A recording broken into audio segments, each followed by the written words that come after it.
제21대 대선이 본격화되면서 어제부터 각 가정에 선거 공보물이 배달되고 있습니다.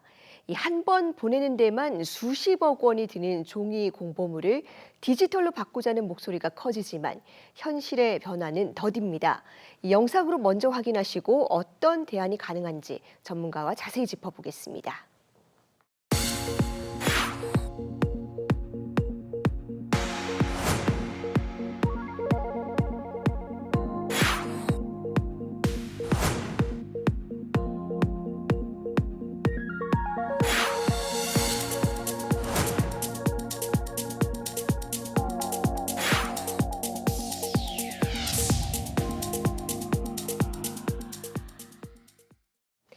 네, 디지털 기술을 접목해서 선거를 보다 투명하고 공평하게 치를 수 있을지 성균관대 미래정책연구원 윤왕희 선임연구원과 자세히 이야기 나눠보겠습니다. 연구원님 어서 오세요. 네, 안녕하세요. 네, 요즘 인공지능과 알고리즘으로 대표되는 디지털 기술이 발전하면서 유권자들이 선거를 대하는 방식도 많이 달라지고 있는 것 같습니다. 어떤 변화가 생겼습니까? 예, 가장 중요하게는 유권자들이 선거 정보를 습득하는 비용을 줄여주고 있다는 점입니다. 과거에는 후보자 정보나 공약 사항 등 각종 정보를 얻기 위해서는 많은 노력과 비용이 들었지만 이제 그런 선거 정보를 취득하기가 매우 손쉬워졌습니다. 따라서 유권자들의 선택이 풍부한 정보를 바탕으로 이루어질 수 있게 된 점은 장점으로 보입니다.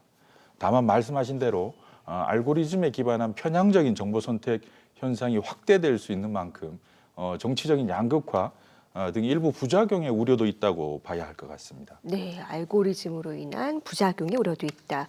지금도 공식적인 선거 정보는 사실 종이 중심으로 이루어지고 있지 않습니까?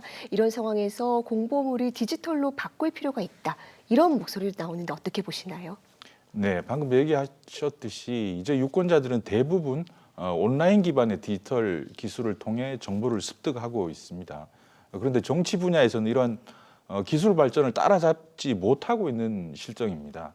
특히 선거제도에서는 이런 현상이 가장 심한데요. 종이로 된 선거 공보물이나 각종 홍보 현수막 등은 이승만 대통령 시절인 1950년대부터 시행되고 있는 제도입니다. 이제 중앙선관위에서도 선거 공보물 등에 대해서 디지털 전환을 고려해 봐야 하지 않을까 하는 논의가 있고요. 저희 연구원 측에서도 자체적으로 조사한 바에 의하면 응답자의 약 83%가량이 선거 공보물의 디지털 전환에 대해서 긍정적인 것으로 나타났습니다. 기존의 종이 공보물이나 플랜카드를 제작하는 데는 엄청난 비용이 드는 것은 물론이고 선거 후 이를 폐기하는 과정에서의 환경오염 등도 결코 사소하지 않은 문제라고 생각합니다. 이제 정책적인 전환이 필요한 시점이라고 볼 수 있겠습니다. 네, 특히 가장 자주 문제로 지적되는 게요. 지금도 선거 공보물이 공영제로 지원이 되고 있기는 한데 그래도 소수 정당이나 무소속 후보들에게는 크게 부담이 된다라는 지적이 있습니다. 디지털 방식이 이런 격차를 줄이는 데 도움이 될 수 있을까요? 예, 저희 연구원이 분석한 바에 따르면은 지난 2022년 대선에서 주요 정당들이 책자형 선거 공보와 벽보를 제작하는데 총 121억 원을 지출했습니다. 그중에서 민주당이 41억, 국민의힘 39억인데 비해서 정의당은 17억, 기본소득당은 3억 정도밖에 쓰지 못했는데요. 선거 공영제 하에서도 지금과 같은 아날로그 형태의 인쇄물을 제작해야 할 경우에는 오히려 후보자들 간의 자본력 격차가 더 두드러지게 됩니다. 그래서 선거 공보물에 대한 디지털 전환이 이루어지면 이런 격차가 줄어들고 후보자들 간의 경쟁이 더 공정한 환경에서 진행될 수 있는 장점이 있습니다. 선거 경영제가 본래의 취지에 맞게 정착되기 위해서도 선거 공보물 등의 디지털 전환이 조속히 이루어질 필요가 있다고 생각합니다. 네, 반면에요. 또 디지털에 여전히 익숙하지 않은 세대도 있습니다. 어르신이라든지 또 장애인 유권자를 위한 지원도 필요할 텐데 어떤 것들이 중요할까요? 예, 불과 한 10년 정도 전에만 해도 디지털 격차가 중요한 문제로 고려되지 않을 수 없었습니다. 하지만 지금은 또 상황이 좀 달라졌다고 봐야 되지 않을까 싶습니다. 한국은 이미 휴대전화 보급률이 100%를 넘었고 스마트폰 보급률은 95%, 이게 세계 1위입니다.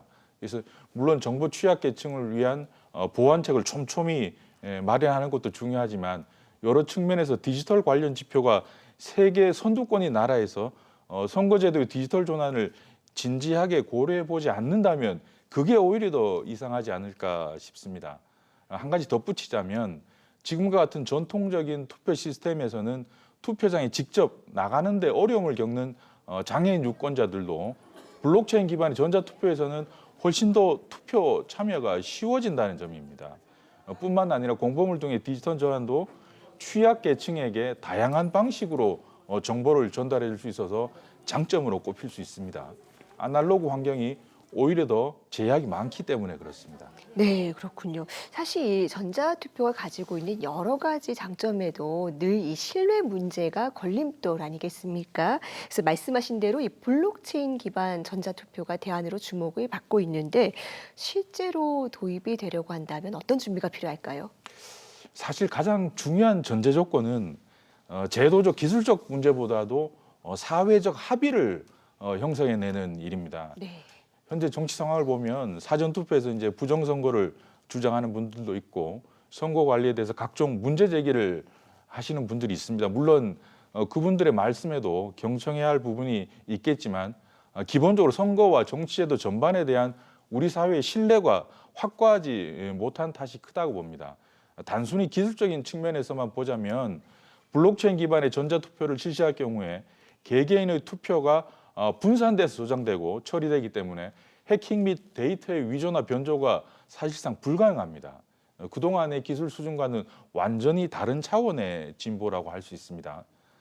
한마디로 투표의 보안성과 신뢰성이 획기적으로 향상되기 때문에 조작의 위험이 없어진다고 볼 수 있겠습니다. 다만 기술적인 상황과는 별개로 우리 사회가 이러한 제도적인 변화에 합의할 수 있느냐가 관건이라고 말씀을 드리겠습니다. 네, 저희가 뭐 여러 가지 아이디어를 짚어봤지만 결국 이 다양한 논의의 지향점은 선거를 통해서 민주주의를 더 튼튼하게 만들어야 된다라는 것 아니겠습니까? 그렇다면 이 과정에서 꼭 지켜야 될 기준이나 원칙이 있다면 어떻게 보십니까?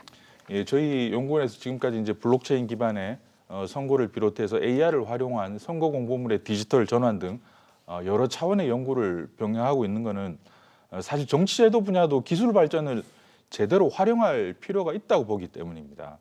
과학기술이 사회 전반에 큰 영향을 미치고 있는 것은 분명한 사실이고 따라서 선거에도 이를 적극적으로 활용해야 공정하고 정확한 선거, 또 비용 대비 효과적인 선거를 만들 수 있다고 봅니다. 이것이 곧 민주주의를 더 강하게 만드는 지름길이기도 합니다. 미래의 우리 선거가 가야 할 방향이 어떤 것인지를 진지하게 고민하면서 공동체 구성원들 간에도 그러한 방향성에 대한 공감대와 합의 수준을 높여나가도록 노력할 필요가 있다는 말씀을 마지막으로 드리고 싶습니다. 사회적 합의 수준을 넘어서는 제도 변경은 불가능하기 때문에 그렇습니다. 네, 신뢰가 가장 중요하죠.